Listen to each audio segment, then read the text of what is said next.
Bukan hanya daruratnya sudah abnormal, karena perilakunya sudah tidak bisa diterima oleh akal sehat manusia. Itulah mengapa saya ingin berdialog dengan Bapak Presiden untuk menyampaikan ini loh situasi Indonesia.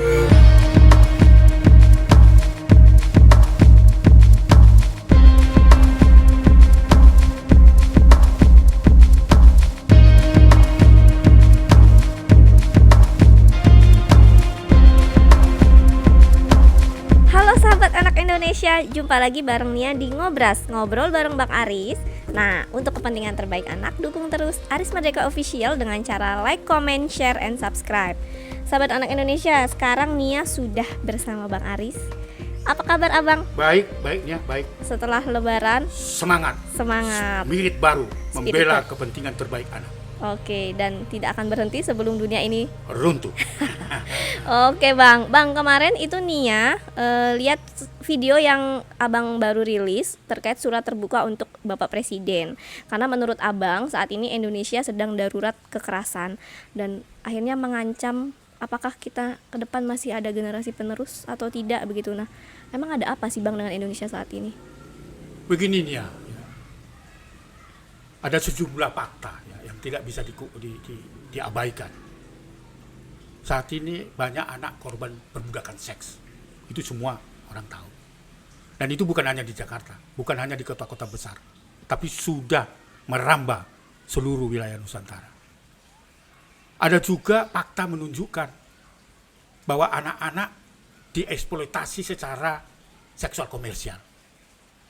Diperdagangkan untuk tujuan komersial. Itu banyak. Kemarin kita bersama-sama membongkar kasus itu di Bekasi. Bagaimana seorang putri, inisial Putri, umur 15 tahun, itu dieksploitasi secara seksual, dijual kepada orang untuk melayani nafsu-nafsu orang yang tidak bertanggung jawab, yang bejat itu. Itu fakta. Ada sejumlah kasus juga di daerah. Bagaimana anak-anak dieksploitasi secara ekonomi, dimanfaatkan untuk menjadi ekonomi alternatif keluarga, dikaitkan dengan pandemi COVID-19. Itu faktanya, fakta, tidak bisa kita pungkiri. Itulah maka kita menuliskan surat kepada Bapak Presiden. Selain itu banyak anak-anak yang diajarkan paham-paham radikalisme dan ujaran-ujaran kebencian oleh kelompok-kelompok tertentu. Anak itu menjadi korban, itu yang disebut namanya eksploitasi kepentingan politik kelompok tertentu. Itu dilarang oleh undang-undang dan konvensi internasional. Dan itu terjadi di Indonesia. Dilibatkan dalam demonstrasi, mengusung atribut-atribut yang seperti bendera, ikat kepala dan sebagainya, kaos yang tidak ada hubungannya, dan diajarkan berteriak-teriak untuk melawan pihak keamanan misalnya. Itu terjadi juga. Itu fakta yang nggak bisa dipungkiri. Ada juga sejumlah kasus yang dilaporkan di Komnas Perlindungan Anak. Kekerasan yang sangat-sangat di luar akal sehat. Hanya karena kesalahan sedikit. Anak sifatnya kan anak, itu tadi ada sedikit nakal dan sebagainya, itu dunia anak. Tetapi harus mendapat hukuman, diikat, disiram dengan air panas, disiram dengan air keras, dipukul dan dirampas kemerdekaannya dan mati. Dan situasi itu sangat mencekam. Itu terjadi. Dan baru-baru ini kan Abang saya lihat ke Serpong ada kasus kekerasan fisik yang terjadi. Itu satu. Dan itu banyak peristiwa seperti itu ya. Bagaimana ada konflik dalam keluarga, anak yang menjadi korban. Untuk menekan balas dendam, menekan salah satu pihak, istri atau bapaknya dan sebagainya, itu memvideokan suatu peristiwa kekerasan yang dipiralkan, itu dipakai sebagai ancaman untuk menekan. Dan anak lagi yang menjadi korban. Di situ kemarin kita hadir. Dan fakta itu, bukan itu saja, banyak kasus-kasus seperti itu. Dan banyak juga ibu-ibu atau perempuan-perempuan terpaksa bekerja karena kemiskinannya ke luar negeri. Tetapi ketika anak dititipkan kepada suami, dikirimin uang untuk nafkah dan sebagainya, justru bukan dimanfaatkan untuk kesejahteraan dari anaknya, bahkan dipakai menikah lagi misalnya. Ada peristiwa yang sangat mengejutkan. Saya baru menangani perkara itu, misalnya bagaimana ada sekitar 8 orang anak umur di bawah 18 tahun dimutilasi oleh 5 orang hanya untuk mengambil minyaknya, lalu dimutilasi, dagingnya dijual kepada Di mana itu, warung. Bang? Itu ada di Riau. Komnas Perlindungan Anak hadir di situ, itu fakta. Ya, banyak juga anak-anak yang menjadi korban-korban penelantaran, perebutan dan sebagainya. Ini ya, masih banyak ditemukan anak-anak itu menjadi korban perdagangan narkoba, dimanfaatkan oleh orang tuanya sendiri. Apa ini tidak situasi abnormalnya? Dan kasus baru, Bang, di Kalimantan, anak 16 tahun diperkosa 17 teman.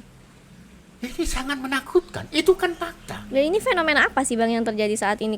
Kenapa kasusnya nggak semakin, tahu apa apakah ada kaitan sama COVID atau apa menurut Abang? Enggak ada dengan COVID, bahwa sebelum COVID pun kejadian ini, peristiwa ini yang saya ceritakan itu sebelum COVID, dan saya sudah COVID.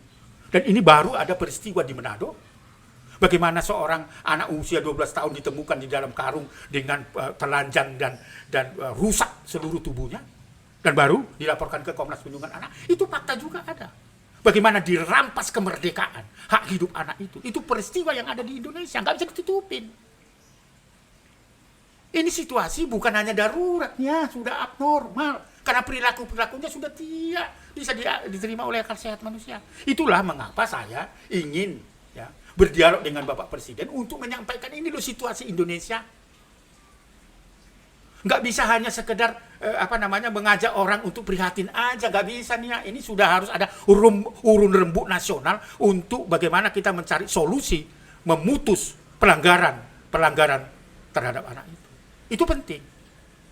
Jadi gerakan nasional itu penting, melibatkan semua para aktivis, para relawan. Saya itu sudah 30 tahun mengurusi anak-anak itu tanpa pamrih.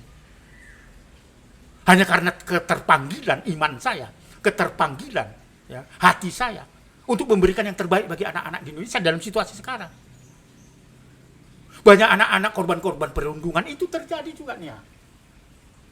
Jadi situasinya betul-betul abnormal. Karena apa? Kau bisa bayangkan ya,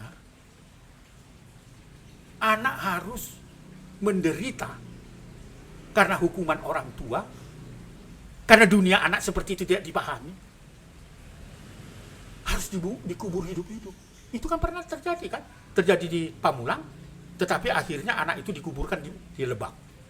Kan ada unsur-unsur kesengajaan itu kan? Bang, apa yang terjadi sama anak yang selalu menjadi korban? Apa yang terjadi sama para orang tua ini? Apakah mereka, saya agak-agak bingung nih jadinya, fenomena apa sih sebenarnya, atau apa sih, Bang? Ini orang tua ini lagi kenapa gitu? Sakit jiwa menurut saya. Sakit jiwa nih. Sorry ya, mungkin orang tidak bersepakat dengan saya, tapi sakit jiwa. Karena saya 30 tahun berhadapan dengan persoalan-persoalan anak yang bukan lagi hanya sekedar membentak. Sudah nggak masuk akal gitu, Sudah Bang. tidak masuk. Saya sebut tadi Abnormal. bukan darurat lagi. Ada banyak peristiwa ya. Anak-anak itu menjadi korban. Tapi tidak ada yang mau terlibat untuk memberikan pertolongan pada anak itu. Kasus Angelin ya, 4 tahun yang lalu terpaksa dia meregang nyawa oleh ibu angkatnya. Saya nggak tahu apa yang ada di balik pikiran dari si pelaku itu. Banyak peristiwa juga anak-anak sekarang ini hak atas pendidikannya juga hilangnya.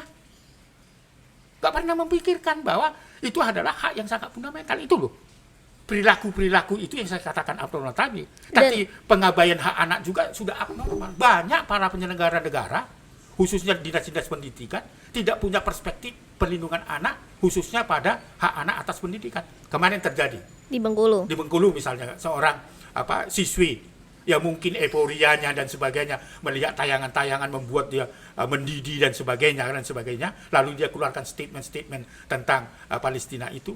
Tapi kok ujung-ujungnya hukumannya dihilangkan hak atas pendidikannya, nggak fair itu. Ini situasi. Jadi artinya para penyelenggara negara, kita sebagai orang tua juga abai terhadap anak. Karena apa? Seperti pertanyaanmu tadi. Karena anak tidak dianggap sebagai manusia. Anak tidak dianggap lagi sebagai titipan dan anugerah Tuhan yang harus dilindungi. Orang tua juga sudah tidak takut dengan Tuhan. Kalau takut nggak melakukan kekerasan terhadap anak. Karena peristiwa-peristiwa kejahatan seksual itu bisa juga kita temukan. Ribuan anak menjadi korban kejahatan seksual dalam bentuk sodomi. Incest, itu banyak terjadi. Apa itu budaya? Enggak. Perilaku yang salah. Ini yang membuat para aktivis dan relawan perlindungan anak di Indonesia mendidih terhadap persoalan ini. Jadi jangan heran atau tidaklah berlebihan kalau saya mengajak Bapak Presiden untuk memikirkan ini agar ada urun rembuk nasional memutus mata rantai apa yang saya sebut dengan pelanggaran hak anak. Karena apa? Karena situasinya bukan hanya darurat tapi sudah masuk dalam situasi abnormal. Nggak bisa diterima oleh akal sehat. Guna apa urun rembuk nasional itu? Untuk menemukan sistem pendataan yang jelas. Karena kalau kita punya data yang jelas apa yang saya ceritakan tadi, bahwa itu faktual terjadi, maka intervensinya juga jelas. Lalu kita dengan urun rembuk nasional itu, ya, baik itu di daerah dan seterusnya, kita akan menemukan mekanisme sistem nasional perlindungan anak. Kita belum punya nih, belum punya. Tapi abang sudah melakukan upaya misalnya mengirimkan surat ke Bapak Presiden Sudah atau beberapa gimana? kali dan sudah 2 tahun ini kita ingin minta bertemu. Saya tidak tahu apa hambatannya yang ada di sana. Di lingkungan istana itu adakah orang yang menghambat supaya kita tidak boleh bercerita tentang kondisi real anak Indonesia? Dengan dialog ngobrol ini saya ingin sampaikan kepada Bapak Presiden, undanglah kami relawan-relawan pegiat-pegiat perlindungan anak tanpa jasa ini untuk berdialog supaya kita bisa menemukan strategi apa yang baik untuk melindungi anak di Indonesia supaya apa? Supaya Indonesia tidak terancam masa depannya. Kalau tidaklah berlebihan. Kita akan kehilangan generasi karena kondisinya seperti itu, faktanya seperti itu. Iya, Kejadian ini peristiwa-peristiwa saya ceritakan itu adalah faktual, bukan hanya angan-angan itu, hanya sekedar retorika. Enggak, itu fakta yang ada di kita tangani. Kau bisa bayangkan ribuan kasus per tahun yang masuk di Komnas Perlindungan, itu hanya Komnas Perlindungan Anak loh.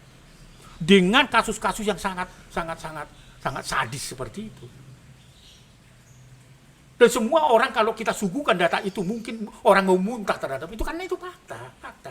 Atau justru nggak percaya, Bang? Bisa jadi. Belum lagi ya kalau kita mau lihat penegakan hukumnya. Masih sangat lemah. Masih banyak para predator dan monster itu bebas karena hanya kurang bukti.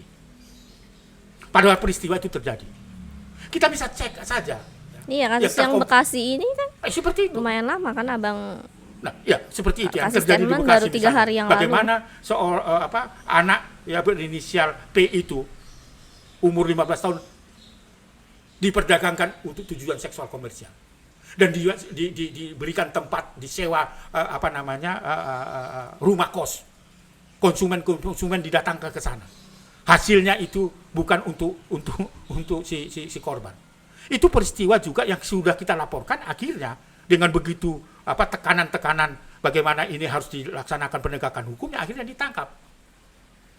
Saya bilang waktu itu memberikan support kepada Polres Kota Bekasi, jangan ragu hanya karena dia anak anggota DPRD di Bekasi. Nggak bisa. Siapapun predator dan monster, apapun latar belakangnya, harus segera mempertanggungjawabkan perbuatannya. Bang, menurut hasil Freshcon-nya itu katanya memang keinginan dari anak tersebut. Gimana tanggapan Abang? Nggak ada itu. Setiap orang yang melakukan hubungan seks di bawah 18 tahun, suka atau tidak suka, itu pidana. Meskipun mereka pacaran ya, Nggak Bang? ada alasannya.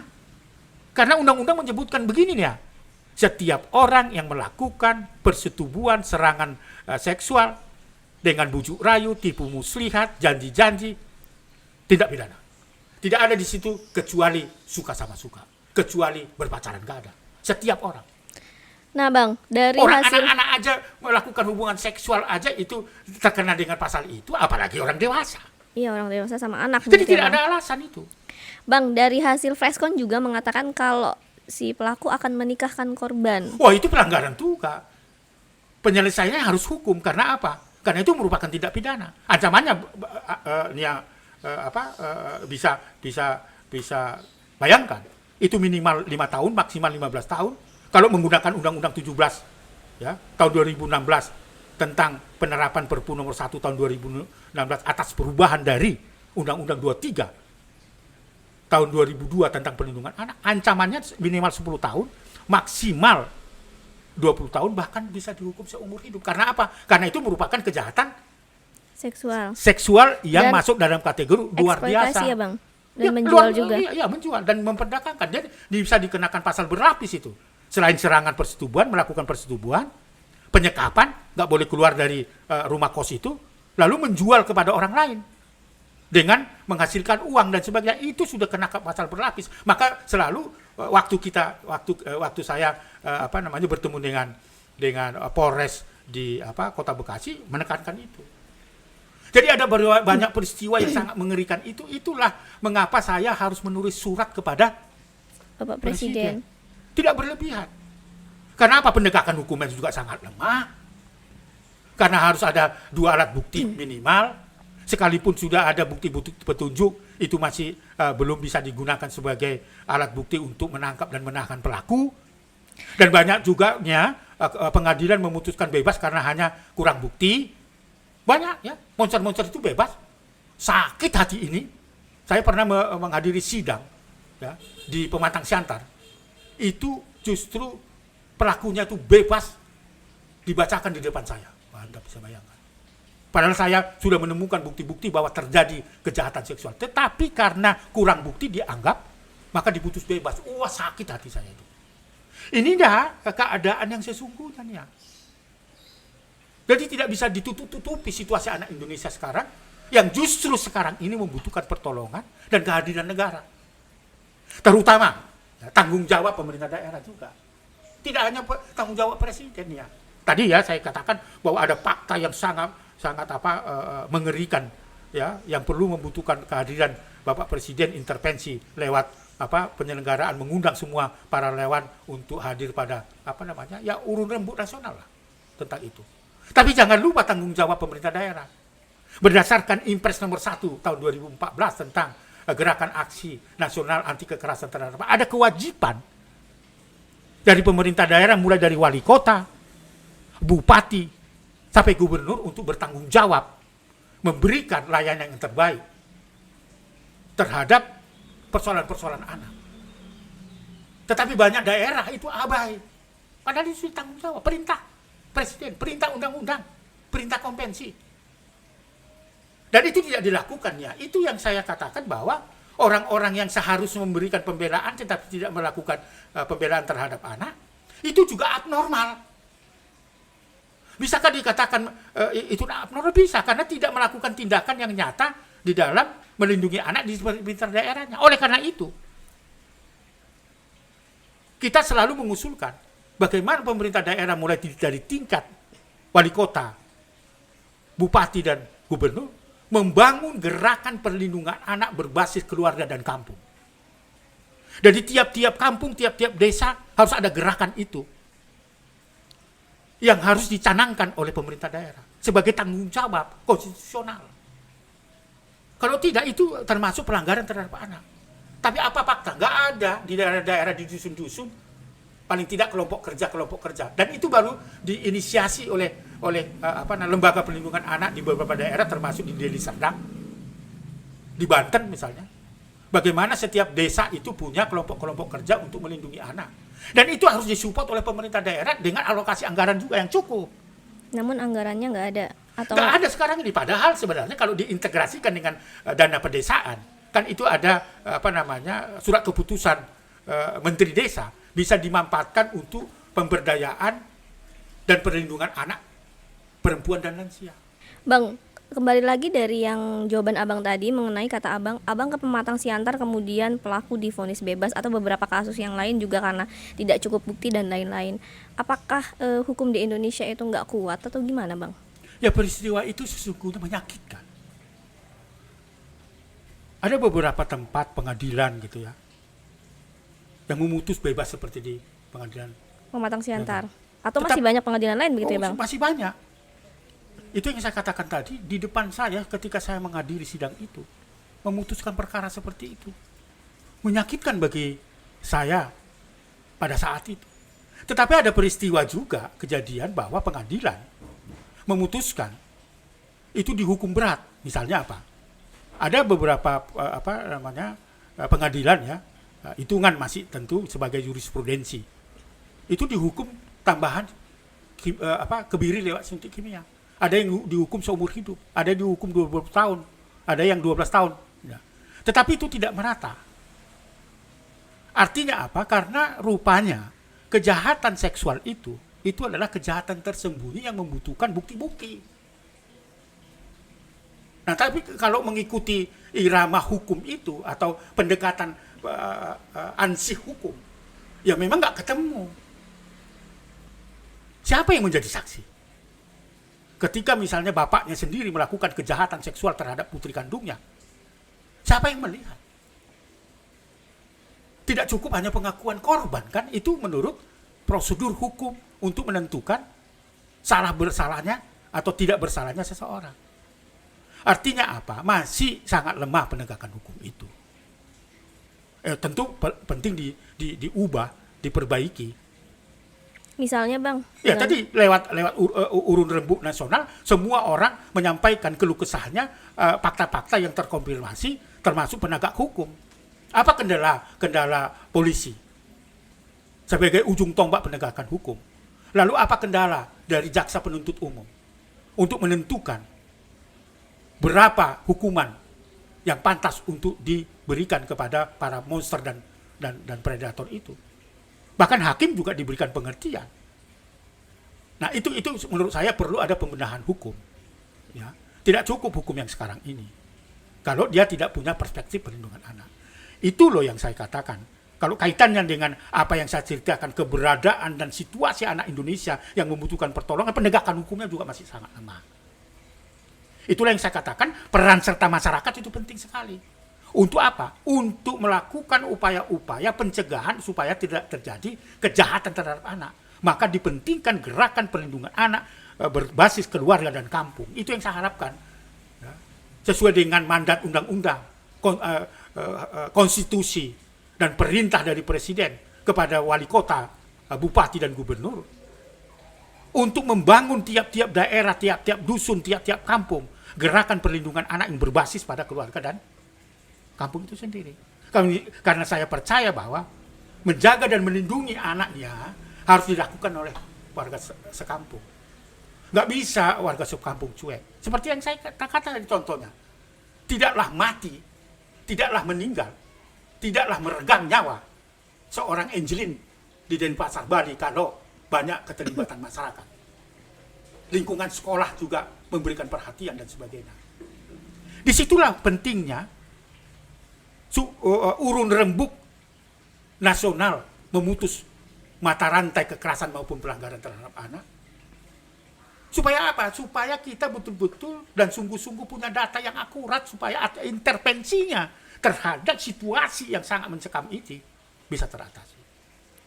Jadi itu peran pemerintah. Berulang saya katakan, don't worry, ada anggaran desa yang bisa diambil dari anggaran desa yang diberikan oleh pemerintah desa atau menteri desa. Diintegrasikan aja. Karena itu tanggung jawab kita. Itulah yang saya sebut bahu-membahu untuk memutus pelanggaran terhadap anak. Itu peran pemerintahnya. Peran masyarakatnya Bang? Nah, peran masyarakat tentunya khususnya orang harus tua, dilingkungi. Lingkungan itu betul-betul menjadi lingkungan sosial yang layak bagi anak. Bisa memanfaatkan ya,